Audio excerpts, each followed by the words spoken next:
అండి, welcome to Shri kitchen. చూడండి, ఇప్పుడు నేను పకోడీ పులుసు చేస్తున్నాను అనమాట. దానికి ముందుగా నేను క్యారెట్ కూర తర్వాత వేసాను, పచ్చిమిరపకాయ వేసి తిరగమాత గింజలు ఏమి వేయకుండా క్యారెట్ ముక్కలు వేసా. తర్వాత దానిపైన మామూలుగా అయితే టమాటా వేయవసరంలా ఉప్మా చేద్దామని చేశాను.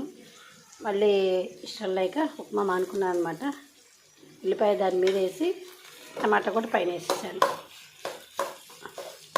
ఇది క్యారెట్ కూర.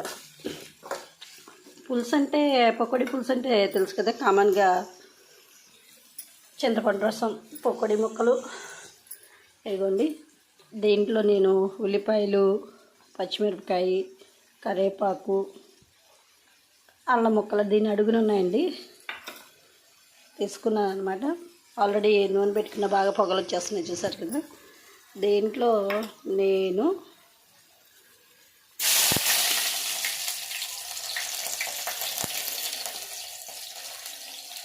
తీసుకున్నాను.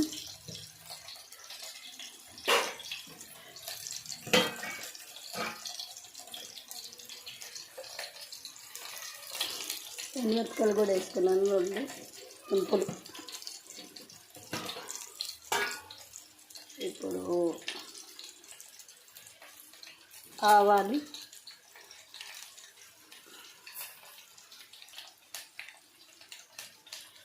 జీలకర్ర, 2 మెంతి గింజలు, ఇవన్నీ వేసేసుకుంటాను అనమాట. ఒకసారి కూర కలుపుదాం. క్యారెట్ కూర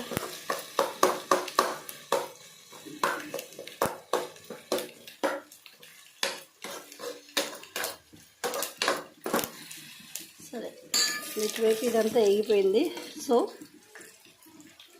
ఉల్లిపాయలు, కరివేపాకు, అల్లం ముక్కలు ఇవన్నీ కలిపి వేసేస్తున్నాం. ఇవన్నీ అల్లం ముక్కలు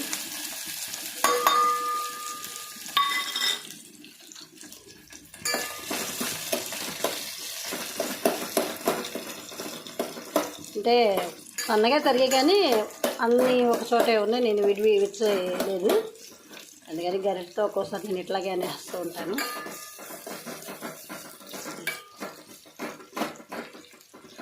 దీంట్లో కొంచెం ఇంగువ,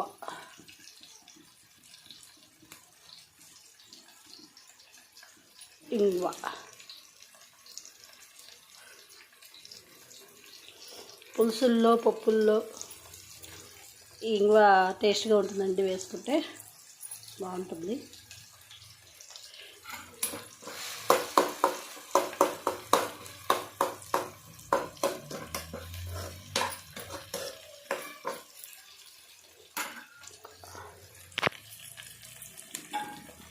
దీని మీద మూత పెట్టుకుందాం.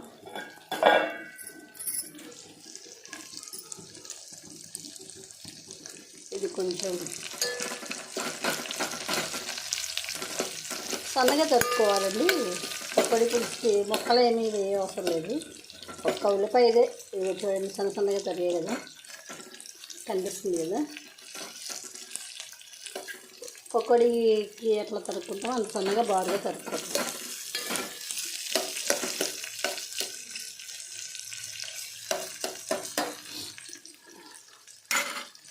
ఇప్పుడు దీంట్లో ఏదో తగ్గింది కదా కలరు, అందుకని చెప్పేసి నేను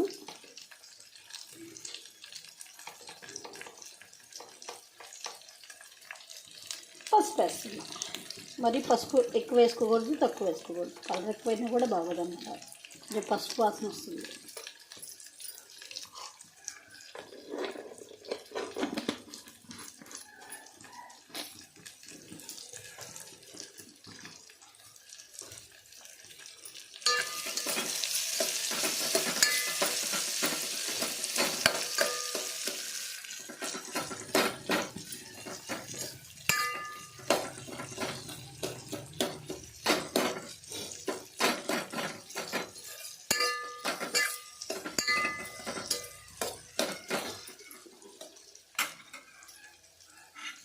చూడండి, దీంట్లో చింతపండు పులుసు పోసేసి ఉప్పు, కారం కొంచెం మరిగిన తర్వాత కారం వేసి మళ్ళీ కొంచెం మరగగానే ఈ పకోడీ ముక్కలు ఉన్నాయి చూసారా, వాటిల్లో వేసేసేయటమే. ఒక పొంగు వచ్చిన తర్వాత కట్టేయటమే, ఎందుకంటే ఇవి ఆల్రెడీ కొంచెం మెత్తగా ఉంటాయి కదా. గట్టి పకోడీ వేసుకుంటే టేస్ట్ అనమాట. మెత్తడి పకోడీ కొంచెం బాగానే ఉంటుందిలే, కానీ మొత్తం గుజ్జు గుజ్జు అయిపోతుంది. ఇది అనుకోండి ఒక ముక్కలుగా బాగుంటుంది అన్నమాట. చాలా వరకు ఇవి కూడా వేగిపోయినాయి.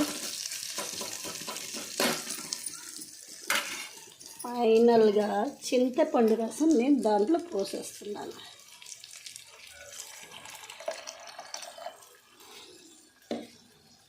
కొంచెం దీంట్లో పులుసు ఎక్కువగానే ఉండాలి, ఎందుకంటే ఈ పకోడీ ముక్కలు పెద్దగా ఉన్నాయి కదా, ఎట్లాగైనా కొంచెం రసం పీలుస్తుంది అనమాట. అవుతుంది. దీంట్లో ఉప్పు ఆల్రెడీ వేసా, చాలకపోతే కొంచెం చూసి నీళ్ళు పోసుకోవచ్చు. కొంచెం ఉప్పు కారం కూడా వేసుకోవాలి. నీళ్ళు పోసుకున్నాను. నీళ్ళు పోసుకున్న కనుక కొంచెం ఉప్పు వేస్తున్నాను.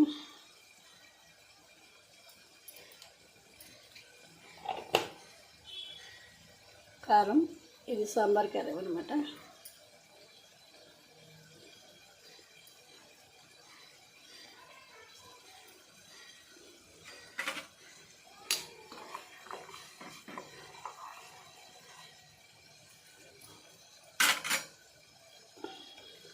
కొంచెం చిక్కదనం పట్టడం కోసం శనగపప్పు పొడి కూడా వేసుకోవచ్చు.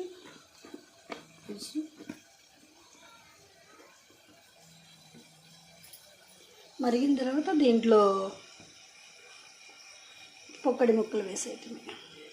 అట్లా కూడా నేను 2 పకోడీ ముక్కలు వేసాను.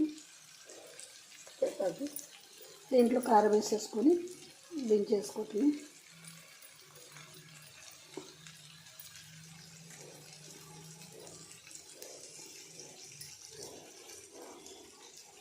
ఫైనల్గా క్యారెట్ కూడా రెడీ అయిపోయింది. ఇంకా పకోడీ పులుసు మరిగితే ముక్కలను వేసేయటమే. పులుసు మరిగింది, సో ఈ ముక్కలు దీంట్లో వేసేస్తున్నాను. కావాలంటే ఇంత పెద్ద పెద్ద ముక్కలు అవసరం లేదంటే ముక్కలు తుంచి వేయచ్చు. ఈజీనే కదా ఇది తొనగటం, అందుకని నేను పెద్ద పెద్ద వేసేస్తున్నాను.